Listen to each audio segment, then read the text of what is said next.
You see, at first, when someone says, let's impose tariffs on foreign imports, it looks like they're doing the patriotic thing by protecting American products and jobs.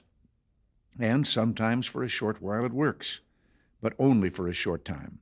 What eventually occurs is, first, homegrown industries start relying on government protection in the form of high tariffs. They stop competing and stop making the innovative management and technological changes they need to succeed in world markets. And then, while all this is going on, something even worse occurs. High tariffs inevitably lead to retaliation by foreign countries and the triggering of fierce trade wars.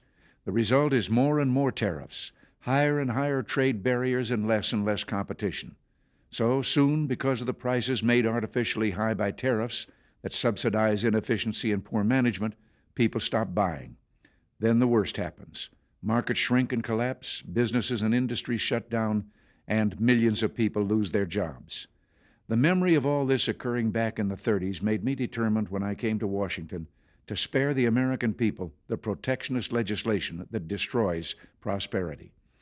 Now, it hasn't always been easy. There are those in the Congress, just as there were back in the 30s, who want to go for the quick political advantage, who risk America's prosperity for the sake of a short-term appeal to some special interest group, who forget that more than 5 million American jobs are directly tied to the foreign export business, and additional millions are tied to imports.